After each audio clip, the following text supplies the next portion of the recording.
Tayo po ay nasa patuloy na pag-aaral ng Book of Psalms. So, inumpisahan po natin yan sa may Psalms chapter 46. Ang Psalms kasi, ang ganda po kasi niya pagbulay-bulayan po natin. Katandaan niyo po, pag tuwing kayo po ay nagbabasa ng Bible, i-meditate po natin. Kasi yun ang instruction ng Panginoon eh. Kasi through meditation, nagkakaroon ka ng personal sa Panginoon eh, revelation. Pinapakita rin sa ng Panginoon ano ang kahulugan nito sa buhay natin.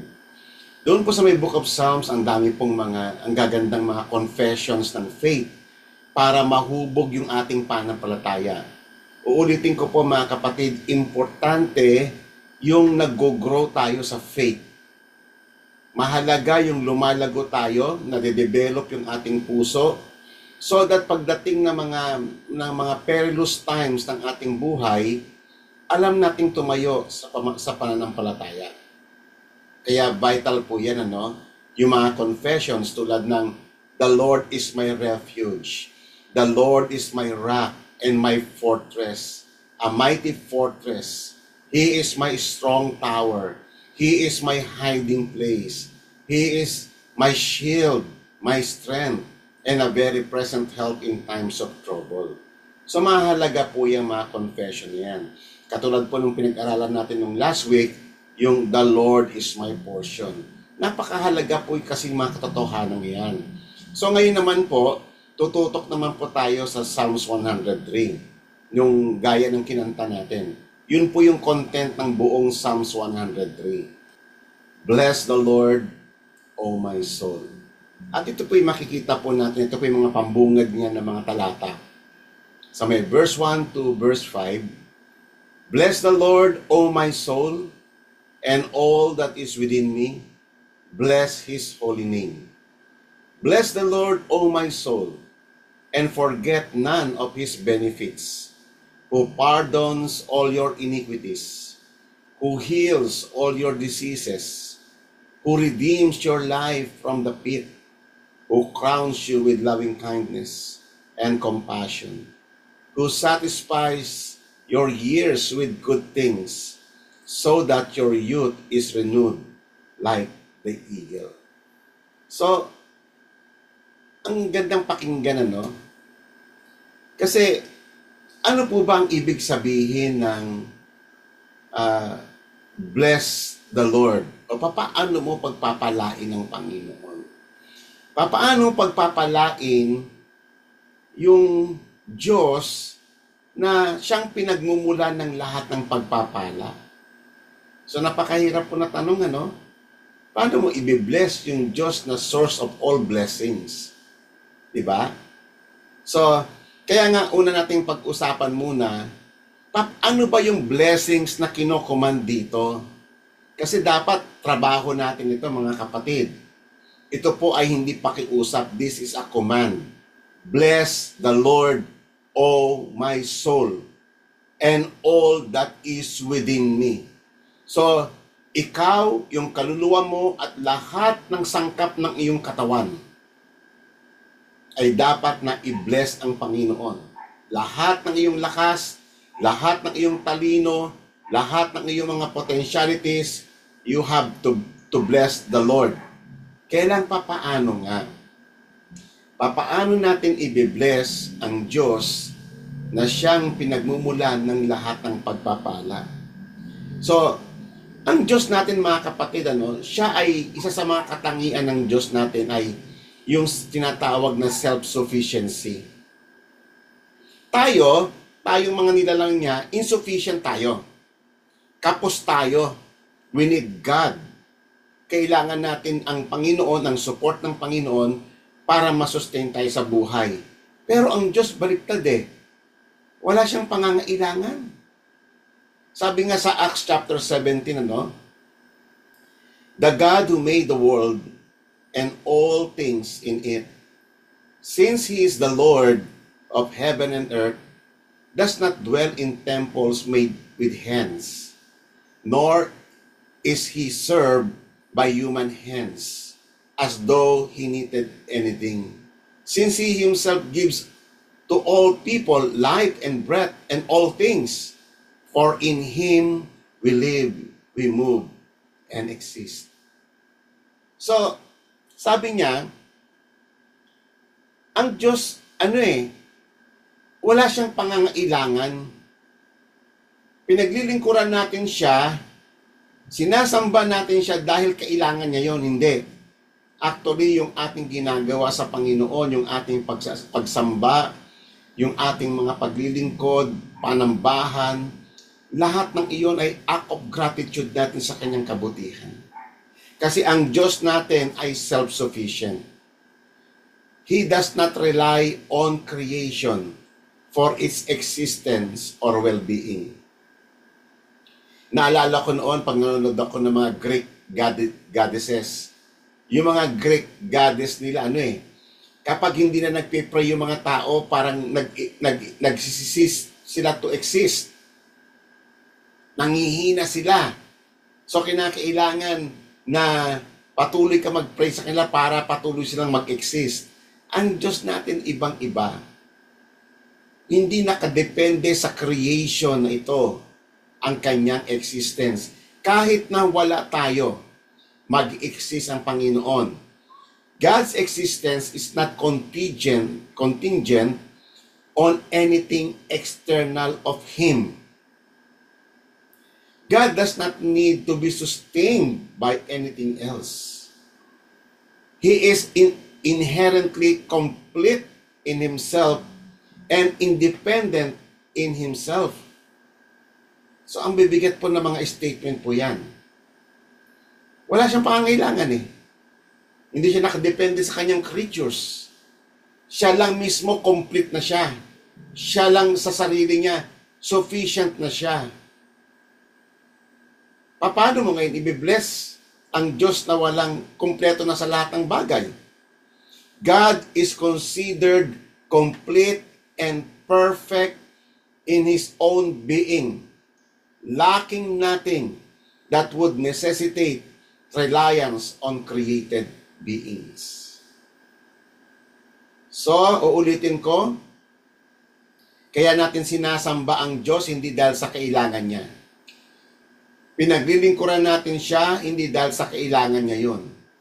Actually, inalaw ng Diyos na mag-participate tayo sa mga bagay na yon para sa atin yon. Nagbibigay tayo ng ikapu para sa atin yon. Nagbibigay tayo, gumagawa tayo ng mabubuting bagay bilang pagsunod sa Kanya para rin sa atin yon. For our own good yon. Kasi ang Diyos wala siyang pangangailangan.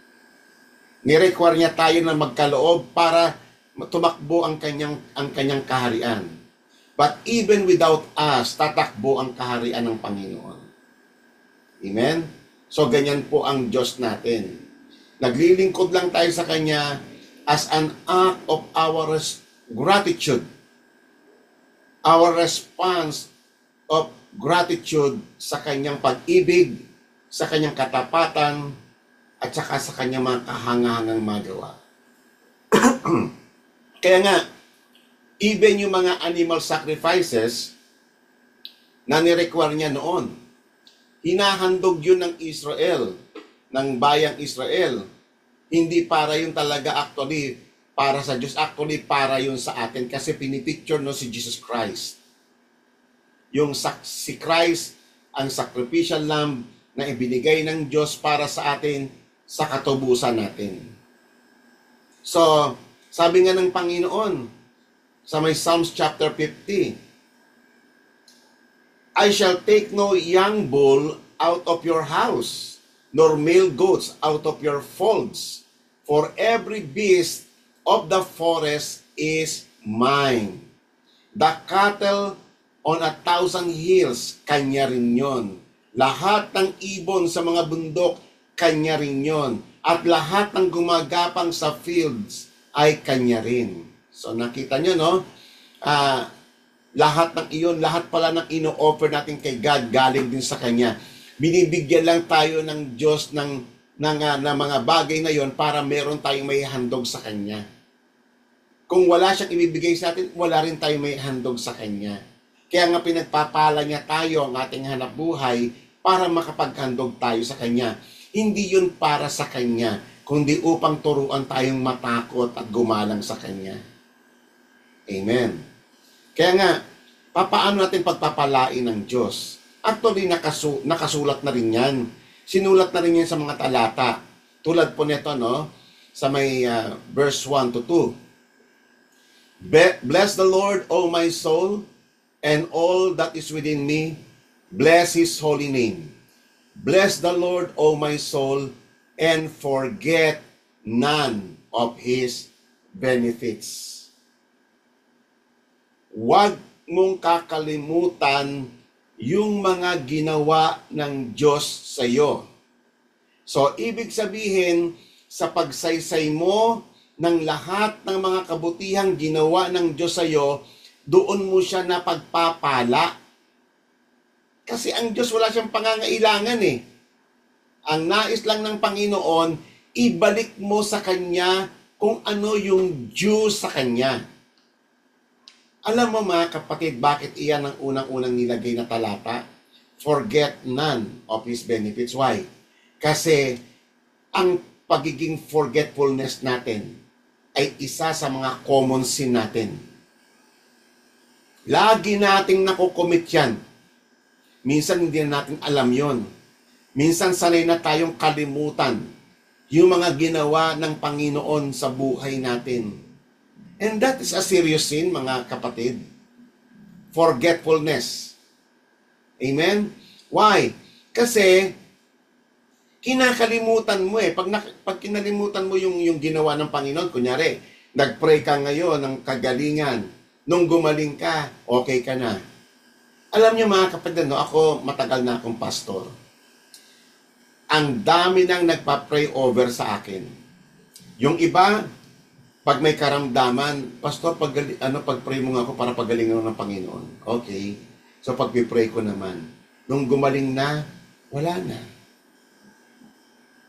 Okay? Meron naman na, Pastor, pag-pray mo nga ako kasi magte-take ako ng board exam. Ngayon, nung nakapasa na siya ng board exam, wala na. May mga pinag-pray ako, Pastor, kasi kailangan ko ng magtrabaho. Pag-pray mo nga yung ina-apply kong trabaho. Pag-pray ko naman kasi trabaho ko yun eh. Pero nung meron siyang trabaho, goodbye Lord. Meron pang lumapit sa akin, Pastor, mag-abroad ako, pag-pray mo nga ako. Pag-pray ko naman. Ang forgetfulness ay isa sa mga common sin na nakocommit ng mga anak ng Diyos. Kayo po ba mga kapatid, bago tayo magpatuloy, ilang pagpapala na ang binigay ng Diyos sa iyo, pero nakalimutan mo siyang pasalamatan? Alam niyo ba, hinahanap ng Diyos yan eh. Kasi yung pasasalamat ay due yun sa Kanya. Dapat mo siyang pasasalamatan. Kahit nga kayo mga kapatid, nagbigay ka, tumulong ka, tapos hindi nagpasalamat sa iyo. What do you feel? Kaya nga nung may pinagaling siya ng 10 ketongin eh, isa lang yung bumalik. Ang sabi ng Panginoon, di ba 10 kayo? Bakit ikaw lang? Nakalimot. Matapos gumaling sa kanyang karamdaman, wala na. Nakalimot na. Seryosong kasalanan po yan mga kapatid. Tatandaan ninyo, ang forgetfulness ay sin of omission. Ano po ba yung sin of omission? It is neglecting to do what is right in the sight of God. It is a failure eh. It is a failure to act on our moral obligation sa Diyos. Ano yung moral obligation natin? Pasalamatan mo siya, purihin mo siya, sambahin mo siya. Mahirap ba yun, kapatid? Mahirap ba yun? Ngayong pinagaling ka na niya, di ba? Noon halos naghihingalo na. Nung gumaling na, nung malakas na, wala na. Ang sin of omission ay opposite siya ng sin of commission. Yung sin of commission naman ay you actively doing what is wrong in the sight of God. Yung mga bagay na pinagbabawal ng Diyos tulad ng pakikiapid, pagpatay, pagnanakaw, yung nangungutang ka, hindi ka marunong magbayad, yan ay mga sin ng commission. Ang kabaliktaran niya ay sin of omission. Yung Inuutos ang Diyos sa'yo. May pinapagawa sa'yo pero hindi mo ginagawa. Tulad ng ibigay mo ang iyong mga ikapo sa Kanya. Yan. Pag hindi mo yan ginawa, nagkakasala ka sa Panginoon. Tulad nito ang ating pag-uusapan ngayon. Ito po ay isang commandment. We are commanded to bless the Lord, not only by mouth service, not only by lip service. It is very cheap kung mag-rely ka lang sa labi mo. Kaya nga ang sabi rito, bless the Lord, O my soul. In your innermost being, you have to bless God. And you have to command every members of your being to bless the Lord. Mula ulo hanggang talampakan. Lahat ng iyong kaloob-looban, utusan mo na pagpalain niya ang Panginoon. Kung ikaw'y tinatamad, you have to command your body to bless the Lord. Kung inaantok ka na, you have to bumangon ka. You have to command your body. Rise and bless the Lord, O my soul. Huwag kang maging tamad sa pagsamba sa Panginoon. Huwag kang maging tamad. Utusan mo ang katawan mo. Kasi ang katawan natin tamad yan eh.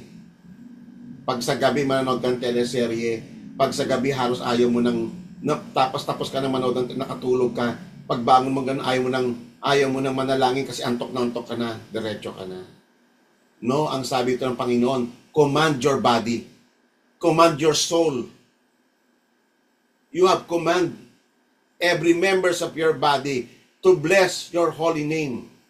Sa maghapon na pinagpala ka ng Panginoon, iningatan ka ng Panginoon, ang daming ginawa ng Panginoon sa iyo, you have to bless Him.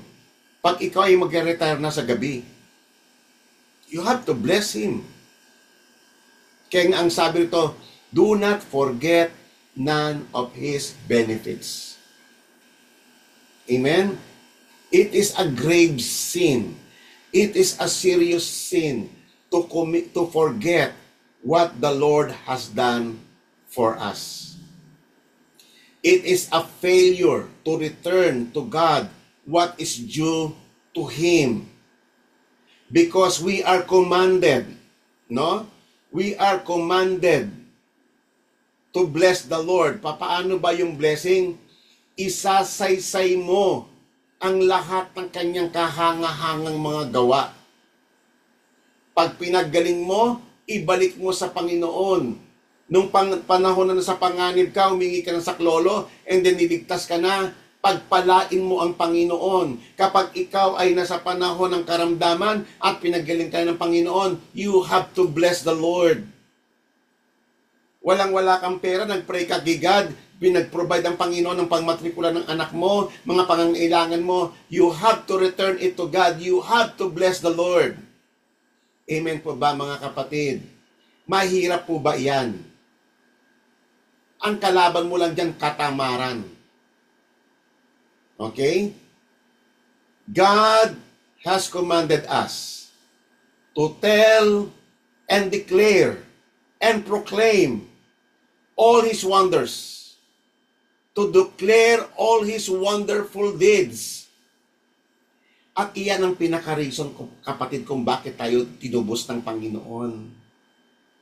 Kaya nga ang tawag sa atin ng Diyos, you are my treasure.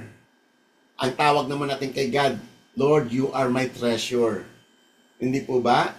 Na-encounter nyo na ba yon? Tayo kasi ang treasure ng Panginoon kasi tayo lang ang marunong magbalik sa Diyos ng papuring na uukol para sa Kanya.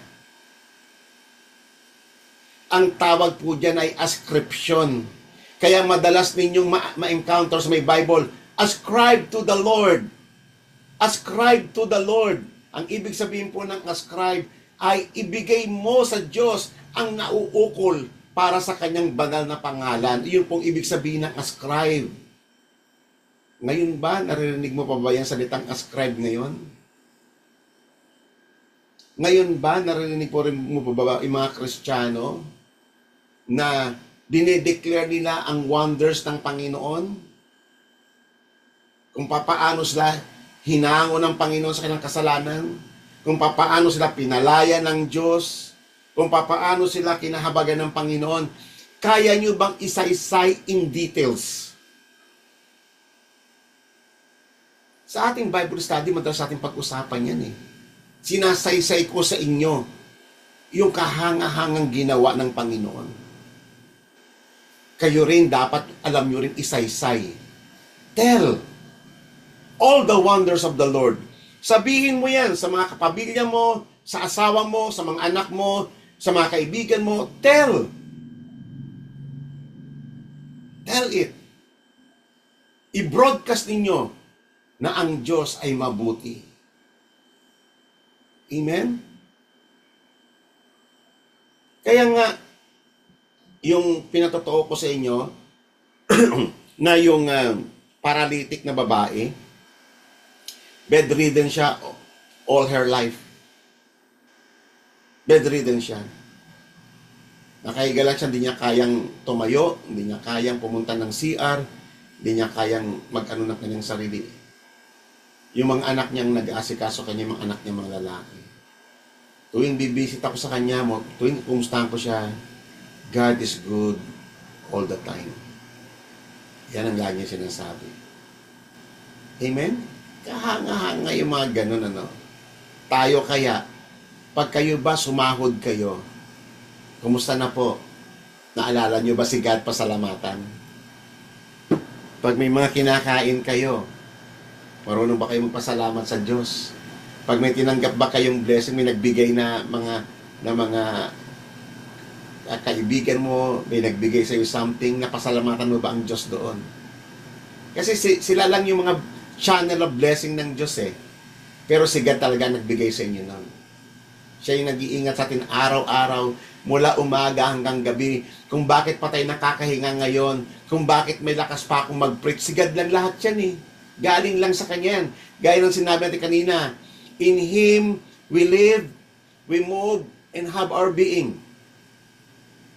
Siya yun eh. Siya yung nagpapagalaw, kaya ang dami mong dapat pasalamatan eh sa Diyos. Ang dami mong dapat pasalamatan. Kami na mga tumatanda na ako, ay 62 years old na ako. Ang dami ng pagbabago sa aking katawan. Compared ko noong una pa lang ako naglilingkod sa Panginoon. Ang dami na. Nagpipil na unti-unti yung aking mga members ng aking body. Ang dami na. Kaya nga, kailangan alam natin papurihan ng Panginoon na salamat sa lakas, sa liwanag ng mata, nakakita ka, sa pandinig na nakakapakinig ka pa rin hanggang ngayon, nakakahinga ka, wala kang problema sa lungs, tumitibok pa ang puso mo, wala kang sakit sa puso, pasalamatan mo lahat yan sa Panginoon. Purihin mo siya kasi in Him we live, we move, and have our being. Siya lang lahat yan. And don't forget, none of His benefits. Tulad nito, yung kasaysayan ito ay nung panahon nila Moses. Binalaan niya ang bayang Israel. Ito pong tagpong ito ay bago pa lamang sila pumasok sa Promised Land. Yung tinatawag na yung Israel. Kanaan pa lang ang pangalan niyan. Ngayon, sinabi ng Panginoon through Moses, pinarating niya sa may bayang Israel. Sabi niya, therefore, you shall keep the commandments of the Lord your God, to walk in His ways and to fear Him. Yan yung the whole duty ninyo. You shall keep His commandments, walk in all His ways, and fear Him for the rest of your lives. Ano man ang maging mangyari sa buhay mo, huwag mong kakalimutan yung mga talatang yan. Kasi sabi niya rito, verse 7, for the Lord your God is bringing you to a good land. Yan po yung promised land. A land flowing with milk and honey. Nandito po yung detailed description ng promised land. A land of brooks of water, of fountains and springs, sagana sa tubig, flowing forth in valleys and hills. So, ibig sabihin, lahat ng buong land ay nasusuplayan ng tubig. Kaya, ang Israel, ang land of Israel ay oasis siya. A land of wheat and barley, of vine and fig trees and pomegranates, yung mga precious fruits, diyan mo matatagpuan sa bayang iyan. A land of olive oil and honey, a land where you will eat food without scarcity. Yan yung ibibigay ng Diyos sa kanila. In which you will not lack anything. A land whose stones are iron. Ang dami mga precious stones. And out of whose hills you can dig copper. Wow, it is a brief description kung gaano kayaman ang lupa na yan. Hindi dahil sa lupa mismo, kundi dahil ang Diyos ay sumasa kanila.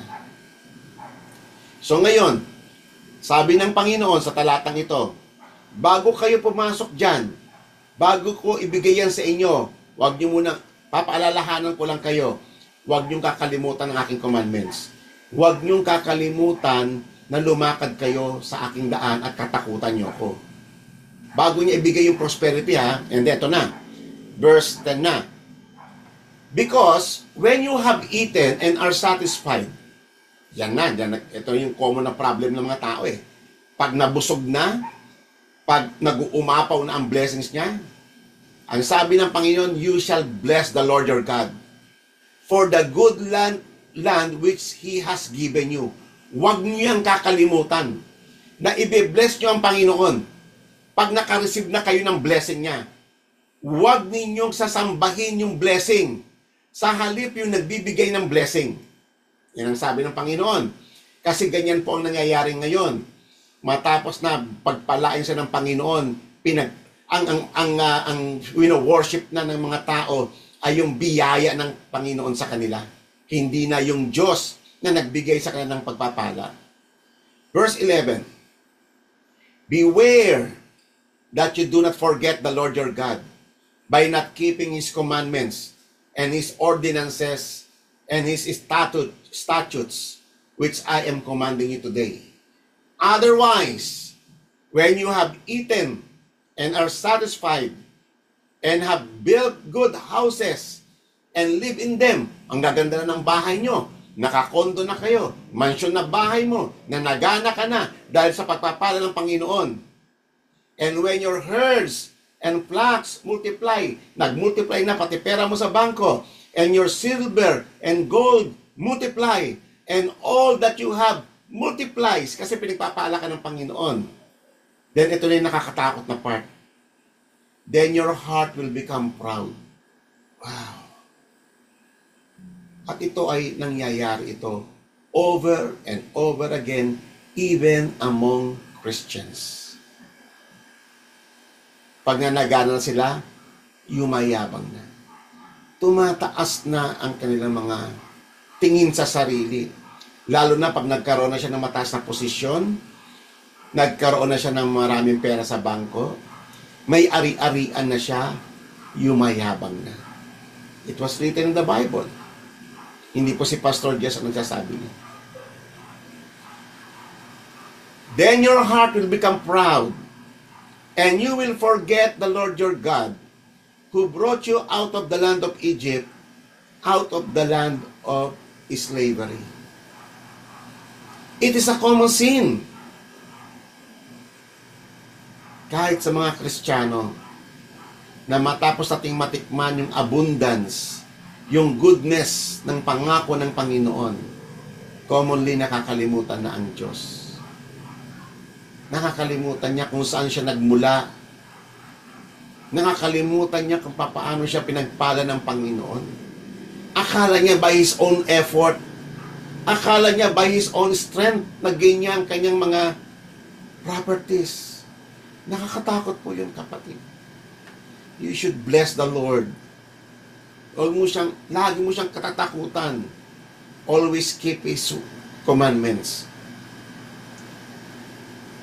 Kasi pag ang tao na nagana na, nagiging focus na tayo sa ating mga bahay, sa ating mga negosyo, sa ating mga endeavors, sa ating mga properties, sa ating mga wealth. Minsan kasabay ng pagtaas ng puso ng tao, kasabay yung mataas na tingin niya sa sarili niya. at nagiging madamot na siya. Yan po ang ginagawa ng kasakiman. Dinidistort niya ang being natin. Kaya, maganda ang blessings supposedly, kung alam natin i-manage, kung alam natin i-bless ang Panginoon. Pero pag hindi mo alam i-bless ang Panginoon, nakakatakot ang blessing. Kasi magiging curse yan sa'yo. Kasi si God, pinangako niya yan I will curse the blessings that I have given you. Ang Diyos may kapangyarihan siya. Natanggalin yung blessings na binigay niya sa'yo. Okay? And then kapag sila ay focused na sa kailang mga negosyo, sa kailang mga ari-arian, then they began to forget the commands of the Lord. Yan po yung nakakalungkot. Okay? So, tignan niyo po yung kasunod na mga verses. Verse 17. Otherwise, you say in your heart, my power and the strength of my hand made me this wealth. Yan na po yung nakakatakot. Hindi lamang naging palalo siya, nakalimot na siya na ang Diyos ang nagbigay ng lakas nun sa kanya. Kasi pangako yun ng Diyos Kaya binalaan na sila bago pa lamang sila pumasok sa promised land Kasi yung promised land sagana talaga. Andyan yung blessing ng Diyos. Pero nakakatakot mga kapatid ang blessing kapag hindi tama ang puso natin. Kapag ang puso natin hindi nakatune in kay God, magbabago ang takbo ng buhay mo. Magiging palalo ka. But you shall remember that the Lord your God, for it is He who is giving you the power to gain wealth. Siya ang nagbigay sa atin ng lakas, ng dunong, ng kalusugan, ng favor, upang tayo ay magkamal ng salapi. Siya ang pinagmulan ng lahat ng bagay. That He may confirm His covenant, which He swore to your fathers as it is this day. Tatandaan niyo po mga kapatid, ang ating puso ay pabrika ng idols. Alam niyo ba tayo mga kapatid, by nature, we are idolatrous people. Kitang-kita natin yan sa kwento ng Israel, buhat nung hinango sila sa Egypt. Idolatrous talaga sila. Lahat na lang ng makita niyang kumikinang sinasamba niya. Pati yung blessing ng Diyos sinasamba niya. Nasa halip na si God ang kanyang sambahin. Yung pinagmumulan ng gold, yung pinagmumulan ng silver, yung pinagmumulan ng property natin, dapat siya yung sambahin Kaso nababali yung ating paningin sa mga material things. And we began to worship them as our idols. Tatandaan niyo po yan. Ang common na kasalanan ng tao ay sinasamba niya yung gawa ng kanyang mga kamay. He worshiped the works of his hands. Iyan po, totoo po yan. It is a proven fact. Sinasamba ng tao yung gawa ng kanyang kamay. Kasi siya nagtrabaho nun Akala niya siya lang yun. Nakalimutan niya na si God ang nagbigay ng lakas sa kanya, ng kalusugan para magawa niya yun. Amen. Kaya nga, madali tayong maligaw sa lahat ng bagay na kumikinang. Amen. Kaya tatandaan natin, anuman yung kamtan natin sa buhay nito, pagpalain man tayo, lagi mong titignan na iyon ay regalo ng Diyos sa iyo, sapagkat ang Diyos ay mabuti. At ang Diyos meron siyang ine-expect sa iyo. Meron siyang ine-expect sa iyo na pararangalan mo siya una higit sa lahat. And you began, pag ikaw ay nagpo-prosper, i-open mo ang kamay mo sa mga nangangailangan sapagkat si God ang nagpapadala nun sa iyo as testing sa iyo kung ano na yung nangyari sa puso mo nung pinagpala ka niya. Amen. Sabi ng Panginoon in verse 19, it shall come about if you ever forget the Lord your God and go after other gods and serve them and worship them. Sabi ng Panginoon, I testify against you today that you shall surely perish. Pag naging palalo ka na, pag kinalimutan mo na ang Diyos, that is the mark ng iyong downfall. Unti-unti ka nang magde-decay. Magde-deteriorate ka na. Ang end mo ay destruction. Why? Kasi nakalimutan mong pagpalain ng Diyos. So nakita niyo kung gaano ka-importante yung ating paksa ngayong gabi. Kung gaano ka-importante na i-command mo ang iyong being. Bless the Lord, O my soul, and all that is within me. Bless His holy name. Amen. Like the nations that the Lord makes you to perish before you, you shall perish because you would not listen to the voice of the Lord your God. Kaya nga mapapansin niyo sa may Bible, ang daming words, ang daming commands na remember. Kung kayo may concordance, isa-isa niyo ang dami niyan. Remember, remember, remember, remember. Kasi tayo'y malilimutin by nature. We easily forget the works of God. And it was also recorded in the book of Psalms. They easily forget the mighty deeds of God. Katulad na lang po rito, no?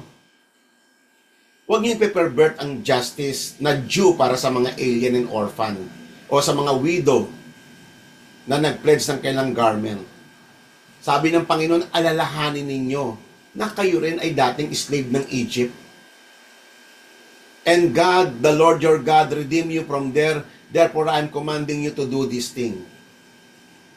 Mga kapatid, napakainam para sa atin na alalahanin mo kung saan ka hinugot ng Diyos. Saan ka ba hinugot ng Panginoon? Mula sa kadiliman. Huwag mo yung kakalimutan kasi napakagandang ano yun eh. Kasi kung alam mo na galing ka doon, at may nakita ka ngayon na tao na galing din doon, magkakaroon ka ng habag. Magiging merciful ka. Magiging understanding ka, magiging compassionate ka. Kasi galing ka rin doon eh. Pinagtiyagaan lang din tayo ng Panginoon. Kinahabagan lang din tayo ng Panginoon. So nais ng Diyos na kung ano yung ginawa niya sa atin, ay i-extend mo rin sa mga tao. Huwag mo kakalimutan. Kasi utos niya yun eh. Yung para naman ang kabilin-bilinan niya. Huwag niyong kakalimutan ang kanyang mga utos. Huwag. Amen? Huwag niyong kakalimutan ang kanyang mga utos. Kasi iyan yung para sa ikabubuti ng lahat. Pati ng iyong kapwa.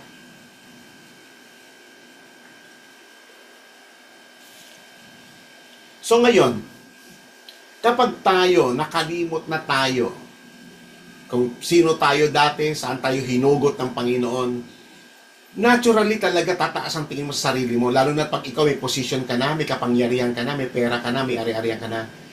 Common yan, nagiging proud. At common yan na nagiging mataas ang kanyang tingin sa sarili. Kaya siya ay nagiging tight, exacting sa mga tao. Nagiging cruel siya, nagiging unmerciful, unloving, at yung pinaka-worst, nagiging tyrant siya. Common yan. Common nating nakikita yan. Nangyayari sa lahat ng tao sa buong daigdig. Kaya nga, kinukuman dyan lagi ng Panginoon, maging mahabagin kayo. Maging, inuutusan tayo ng Panginoon na maging mahabagin sa mga widows, sa mga orphans, sa mga hopeless, sa mga strangers, sa mga naked, sa mga maging mahabagin tayo. At i-defend ninyo yung mga taong hindi nila kayang depensahan ng kanilang mga sarili. Amen? Kasi once upon a time, galing din tayo doon. Kung paano ang Israel galing sila sa slavery, tayo rin dati mga kapatid, galing rin tayo sa misery ng ating makasalanang buhay noon, nung hinango tayo ng Panginoon. Kaya kinumand niya rin ito, kunyari kayo ay may field, kayo ay may sakahan, at nag-harvest kayo sa gana ang inyong harvest, sabi ng Panginoon, huwag ninyong harvestin ng lahat. Huwag ninyong itira ninyo yung mga gilid. Kasi yung mga gilid na yan, para yan sa mga aliens, sa mga orphans, sa mga widow na mahihirap. Para yan sa kanila. Huwag niyong simutin, huwag niyong sagarin ang harvest ninyo. Matuto kayo magbigay, maglaan para sa iyong kapwa. so that the Lord may bless you in all the works of your hands. Amen? Ganyan, dinesign ni God. Commandment ito ng Diyos, ha? Ito yung mga commandments ng Panginoon. Ang pinakasama rin ng ito, you shall love your neighbor as yourself. Kaya nga sa bawat kinikita natin na bigay ng Panginoon, maglaan ka ng para sa yung kapong nangangailangan. Maglaan ka lagi. Huwag ka magiging madamot. Open your heart. Kasi galing tayo noon sa kawalan. Pinagpala lang tayo ng Diyos ngayon. Kaya sabi niya, pag kayo'y umani ng inyong olive tree, huwag nyo nang balikan pa. Tama na yung minsan nyo nang hinarvest. Yung mga matitira, iwan nyo na yan sa mga aliens, sa mga orphans, sa mga widow. Kung kayo ay nag-harvest ng grape sa inyong vineyard, huwag niyong simutin. Mag-iwan kayo para sa mga orphans, sa mga aliens, sa mga widow. Nakita niyo ang Panginoon? Inaala-ala rin ng Panginoon yung ibang kapwang, yung mga tao na salat sa kabuhayan. Kasama yan sa commandment ng Diyos. Hindi lang yung puro sarili natin. At kapag ginawa mo yan, kapatid, binibless mo ang Panginoon. Kasi you remember His covenant. You remember His commandment. Nag-glorify ang Diyos pag ginawa mo yan, kapatid, yung kanyang mga commandments. Tatandaan natin, ang major na kalaban natin ay yung forgetfulness that always resorted to greediness and selfishness and arrogance. Okay? Open your heart, mga kapatid. Kaya nga sabi nga ito sa Ephesians chapter 2, no, ni-remind tayo ni Apostle Paul, remember. Ilang beses niyang binanggit itong remember sa may talatang ito eh. Remember that formerly you, Gentiles in the flesh, who are called uncircumcision by the so-called circumcision, which is performed in the flesh by human hands, remember that you were at that time separate from Christ, excluded from the commonwealth of Israel, strangers to the covenant of promise, having no hope, and without God in the world. Iyan tayo dati noon. Pero ngayon, hindi na tayo ganyan ngayon. Pero mainam na alalahanin mo yan, kapatid, para wag tataas ang iyong tingin sa iyong sarili. Alalahanin mo, kinahabagan ka lang din ng Diyos. Mangmang din tayo noon. We are very weak noon. Foolish din tayo noon. Kaya maging mahabagin din tayo sa mga taong foolish din. Sa mga taong nagkasala, maging mahabagin tayo. Huwag tayo maging condemning. Alalahanin mo na ang Diyos many times pinatawad niya yung ating mga kasalanan.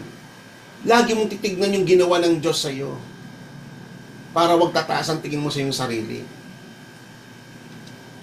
We are commanded, mga kapatid, remember this, that we are commanded to declare His mighty deeds.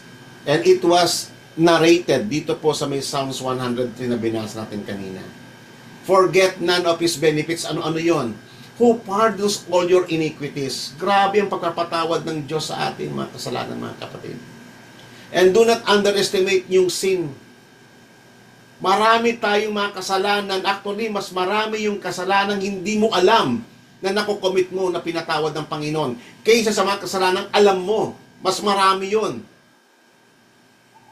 Because of our ignorance of His words. Ang Diyos magpahanggang ngayon, pinapatawad niya ang ating mga kasalanan. Kung papaano tinanggal ng Diyos ang guilt sa ating mga puso, pinalaya niya tayo. Huwag niyo kakalimutan yung kapatid. Lagi niyo yung saysayin sa inyong mga panalangin. Saysayin niyo ang kanyang kahanga-hanga mga gawa. Who heals all your diseases. Ilang beses ka na nag-pray para sa kagalingan ng Panginoon. Marami na pinagaling ang Panginoon at yung iba hindi niya tinugon. Salamat pa rin sa Panginoon. Amen? Ang Diyos, pinagaling niya tayo many times. At huwag mo yung kakalimutan, kapatid. Who redeems your life from the pit. Ilang beses na tayong nalagay sa alanganin. Ako, ilang beses na nangyari yan. Muntik-muntik ka na ako mamatay. And the Lord saved me. Naalala ko nung Nung bagyong Juan noon, ilang years ago na yun, tagal na rin yun eh.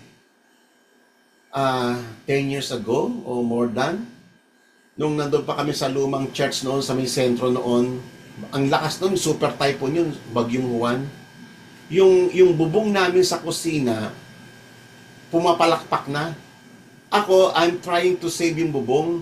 Lalagyan ko sana ng kadena para kahit pa paano may mag-hold kasi pumapalakpak na eh. Ang lakas ng hangin. Maya-maya, iano na siya. Alam mo yung buti ka mo na alis ko yung kamay ko, talagang hindi nagkataon yung sigad, talagang naghila ng kamay ko. Biglang bumagsak yung yung bubong sa putol sana kamay ko noon eh. Niligtas ako ng Panginoon. Many times, nakita ko na ang kaligtasan ng Diyos many times sa buhay ko. Nung nadisgrasya na nga lang ako, nung nabangga ako ng truck eh. Kitang-kita ko doon yung pagliligtas ng Diyos sa akin. Huwag niyo kakalimutan yung kapatid. Huwag niyong mamaliitin yung mga ginawa ng Diyos. Who crowns you with loving kindness and compassion. Mga kapatid, tayo, alam niyo, ako, dati akong masamang tao. Wala akong dignity. Wala akong honor. Isa akong taong lapastangan. Isa akong taong hindi mapagkakatiwalaan. Isa akong tao na talagang napaka-wicked ko. Pero ngayon, ginawa ng Panginoon sa kanyang compassion at loving kindness sa akin. He crowns me with honor and dignity. Pinagpala ko ng Panginoon. Napakabuti ng Panginoon. At kami ni Mrs. madalas namin sinasaysayo sa aming mga prayer. Ang Diyos naging mabuti. Kinoronahan niya tayo. Who satisfies your years with good things? Totoo yun, hindi po ba mga kapatid? Hindi tayo nagdaraho. Naalala ko ng bata kami, hirap na hirap kami noon. Alam mo yung 1 kilong bigas, ilang kayo magkakapatid, 7 kami. Lulugawin ng nanay ko yun para magkasya sa amin lahat. Lugaw sa umaga, lugaw sa tanghali, lugaw sa gabi. Minsan naranasan namin na hindi kami kumain ng tanghali o ng gabi. Kakalam-kalaming butuka mo. Naranasan ko yung mga yun. Naranasan ko kumain na ang asin at saka tubig lang ang ulam ko. Kung maswerte na, kung may asukal ka, o kaya may toyo ka, may patis ka, minsan saging lang, katalo na, malaman na lang yung tiyan. Pero kita mo ang Panginoon, grabe. He satisfies us with good things in this life. Nakita natin that life is beautiful nung sinave na tayo ng Panginoon. Ang daming ginawa ng Diyos, inayos niya ang mga buhay natin. Yung mga relationships, yung mga broken relationships. Naalala ko noon, nung wala pa ako sa Panginoon noon. Kasi mag-asawa na kami ng misis ko, may anak na ako, irresponsable pa rin ako. Wala akong ginawa kundi magbisyo, nandoon sa may barkada, tumugtog sa banda. Kasi musician ako eh. Yun ang buhay ko noon. Drugs, inom, uuwi ako, susuka sa bahay. Ganun ang buhay ko noon. Hinahango ko ng Diyos doon eh. Nung time na yon, about to separate na kami ni Mrs. noon kasi hiwalay niya na ako kasi napaka-irresponsable ko. Nasa Manila ako, buhay binata. Sila nandito, binubuhay niya yung anak ko. Hiwalay niya na ako noon. Kung hindi nag-intervene ang Diyos sa buhay namin. Nakita niyo yun, kapatid, ang kabutihan ng Panginoon. He preserved us. He preserved my family. Naging mabuti ang Diyos sa akin, kaliwat kanan. Saan man ako pumaroon, nakikita ko ang kamay ng Panginoon, kanyang kabutihan. So that your youth is renewed like the eagle. Ang Diyos ang ating nagiging kalakasan kahit na sa panahon ng panghihina, sa panahon ng kawalang pag-asa, sa panahon ng nakakatakot, ang Diyos, pinadama niya ang presensya niya, sumasa atin siya. Pinapalakas niya tayo. Napakabuti ng Panginoon. Kaya karapat dapat lang mga kapatid, na isaysay natin ang lahat ng kanyang wonders. Lahat ng kanyang mabubuting mga gawa. All His wonderful deeds. And ascribe to Him what is due to His holy name. Ascribe. Importante yan yung word na ascribe. Nung una, maraming tataka dyan. Ano ba yung ibig sabihin ng ascribe? Tulad nito sa may Psalms 96. Sing to the Lord a new song. Sing to the Lord all the earth. Sing to the Lord, bless His name, proclaim good tidings of His salvation day by day. Tell His glory among nations, His wonderful deeds to all peoples. Yan dapat nagte-testify tayo sa mga tao na ang Diyos ay mabuti. Kahit na mahirap ang buhay, the Lord is good. Amen? For great is the Lord and greatly to be praised. He is to be feared above all gods. For all the gods of the peoples are idols, but the Lord made the heavens. His splendor and majesty are before Him. His strength and beauty are in His sanctuary. Ascribe to the Lord, O families of the people. Ascribe to the Lord glory and strength. Ascribe to the Lord the glory of His name. Bring an offering and come into His courts. Worship the Lord in His holy attire. Tremble before Him, all the earth. Say among the nations, the Lord reigns. Indeed, the world is firmly established. It will not be moved. Kasi ang Diyos ang nagpe-preserve ng daigdig na ito. He will judge the people with equity. Let the heavens be glad, and let the earth rejoice. Let the sea roar, and all it contains. Let the field exult, and all that is in it. Then all the trees of the forest will sing for joy before the Lord, for He is coming to judge the earth. He will judge the world in righteousness, and all the peoples in His faithfulness. So nakita mo, kung paano nila dinideclare yung wonders ng Panginoon. Paano nila ine-exalt ang Panginoon. Kung paano nila gino-glorify ang Panginoon. Ganun po ang pag-bless sa Panginoon. You will tell all His wonderful deeds in your life. Amen?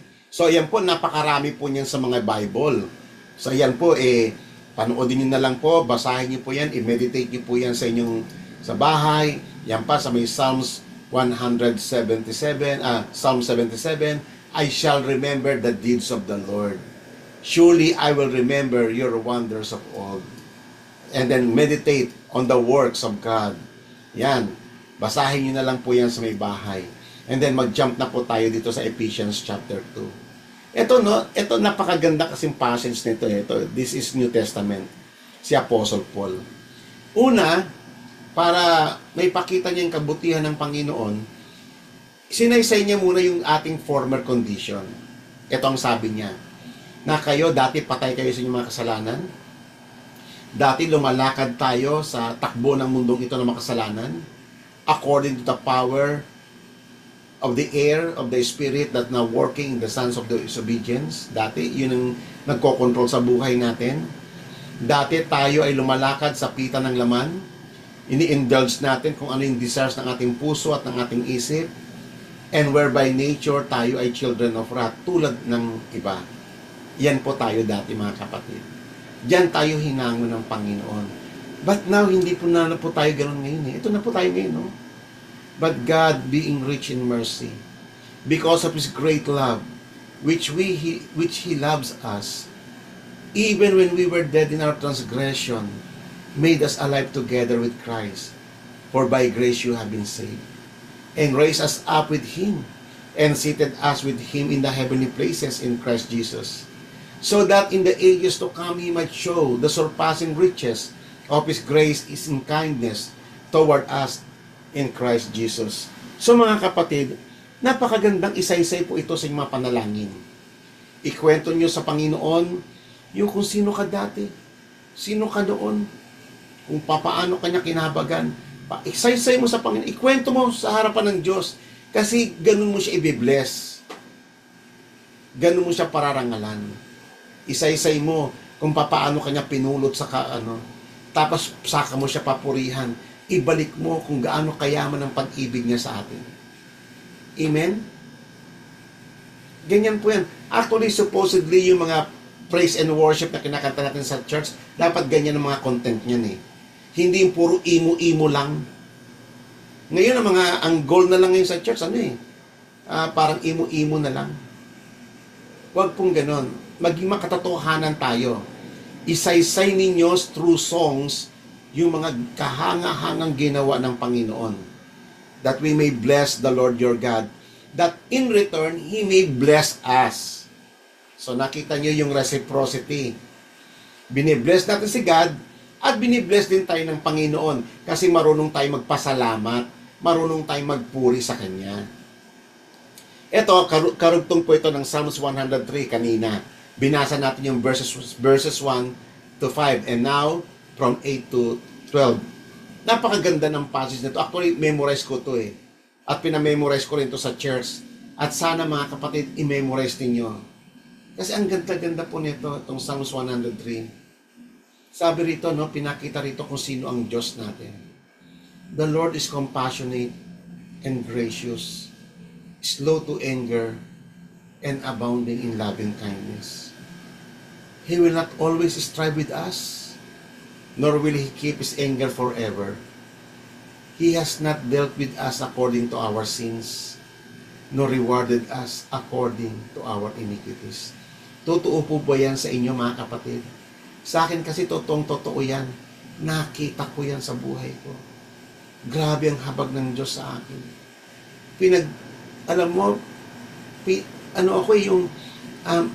Pinagtiyagaan ako ng Diyos. Ang tagal na panahon din bago ako naging natutong magturo. Ang tagal na panahon. Kinahabagan ako ng Diyos sa aking mga failures, sa aking kamangmangan, sa aking mga foolishness, sa aking mga error. Pinagtiyagaan ako ng Panginoon hanggang sa makatayo ako sa aking mga paa. Napakabuti ng Panginoon. Hindi niya ako talaga dinil according to my sin. Nor ni-reward niya ako sa mga gawa ko sana, di ba? What you sow, you will reap. Hindi ako pinaano ng Panginoon Diyos doon. Kinahabagan ako ng Diyos. Pinatawad niya ako many times, 1,000 times. For as high as the heavens are above the earth, so great is His loving kindness toward those who fear Him. As far as the east is from the west, so far He has removed our transgressions from us. Grabe, ano? Ganun niya inialis. Kasi hindi lang yung kasalanan, kapatid eh. The most fatal one is yung guilt na yun yung pinaka-root ng sin eh. Yung guilt. Yun yung nagpaparalyze sa tao. Tinanggal yun ng Panginoon at binigyan tayo ng confidence sa Kanyang harapan. Alam natin na magpahanggang ngayon, nagkakasala pa rin tayo. Pero ang habag ng Panginoon sa atin ay grabe. Amen? He removed our transgression from us as far as the east is from the west. Ganun niya tayo kinahabagan ng Panginoon. And then, just as a father has compassion on his children, so the Lord has compassion on those who fear Him. So para lang maintindihan natin, ma-assimilate natin kung ano yung compassion ng Panginoon, itinulad niya kung paano tayo natin dinidil yung ating mga anak. Tayo nga minsan evil tayo eh. Yung ating compassion sa Panginoon may kasama yung toleration of evil. Pero ang Diyos hindi ganoon eh. Ang Diyos talagang kinahabagan niya tayo.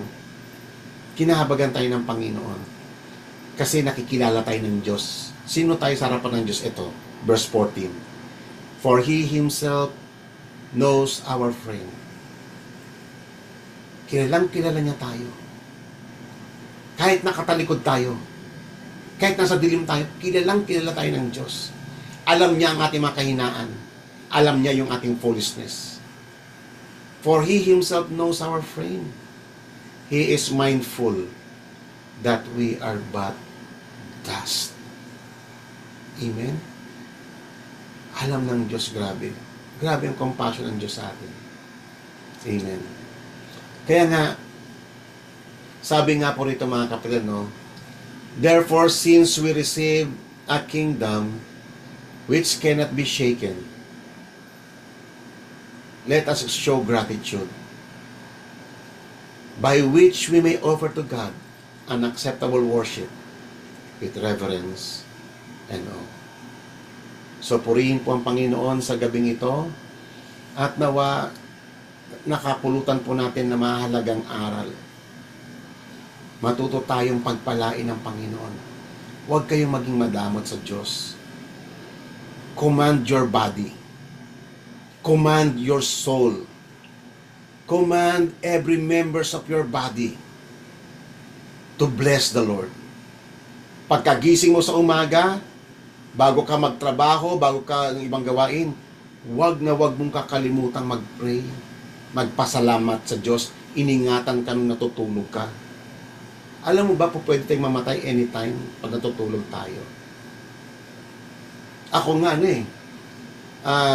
ilang beses akong ginising ng Panginoon actually. Lalo na nung mga time na hindi ko alam na may bara ako sa puso. Kasi nagigising ko parang uneasy yung puso ko, para ako mga heart attack.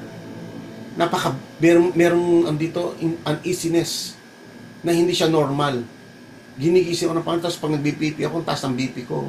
Ilang beses ako ginising ng Diyos ganun Pwede ako ma-heart attack noon pag natutulog ako. Yung malapot pala ang dugo ko. Kaya ngayon umiinom ako ng pampalabnaw ng dugo Umiinom din ako ng anti-cholesterol para maging makatulong habang naka-schedule ako sa Miyerkules sa Philippine Heart Center sa Manila for stress test para makita yung extent ng bara sa puso ko. So, magpasalamat tayo sa Panginoon. He always save us. Huwag tayo maging palalo. Sa gabi, bago ka matulog, kahit anong antok mo, command your body. Ikaw, katawan, sambahin mo ang Diyos, pasalamatan mo siya, huwag kang tutulog-tulog. Amen? And that's a good practice para ma-develop yung ating intimacy with our God. Amen? Purihin ang Panginoon at tayo po ay manalangin. Salamat, O Diyos. Salamat sa iyong kabutihan. Salamat, O Lord, sa iyong kagandahang loob. Salamat sa iyong mga paalaala. Salamat sa iyong mga commands. Salamat, O Lord God, sa iyong mga instructions. Salamat, O Lord God, sa iyong mga katotohanan. Salamat sa Espiritu Santo na sinusugo mo sa amin. Salamat sa lahat ng benefits na ibinibigay mo sa amin, sa lahat ng blessings. Mula sa material things, physical aspect, emotional aspect, social aspect, mental aspect, O Lord. Salamat, O Lord God, kami ligtas magpahanggang ngayon. Ligtas ang aming tahanan, ang aming mga mahal sa buhay. Salamat, Panginoon. Gumigising pa kami sa umaga nang kami ay malusog. Kami nakakahinga pa. Kami nakakilos pa. Salamat, Panginoon, sa bawat pagpapala sa umaga hanggang gabi. Salamat sa lahat ng kapayapaan. Salamat, O Lord God, kami ay patuloy mong dinadirect tuwing kami nasa kadiliman. Pinagliliwanag mong aming puso't isipan. Ikaw ang aming naging confidence, ang aming comfort, ang aming kaaliwan sa lahat ng panahon. Ikaw, O Diyos, ang aming naging tagapagsanggalang, ang aming tagapagligtas. Ikaw ang naging shield namin sa panahon, O Lord God, ng mga perilous times. Ikaw, O Diyos, ang aming Diyos, at hindi ka nagbabago noon ngayon magpakailanpaman. Maraming salamat, O Lord, sa iyong kagandahang loob. At nawa ang mga anak mo, O Lord, ay matutong magpasalamat sa iyo, matutong ibalik sa iyo kung ano yung due para sa iyong banal na pangalan. Sambahin ka sa gabing ito, Ama, at papurihan ang banal mong pangalan. Dakilain ka ngayon at kailanpaman. In Jesus' name we pray. Amen.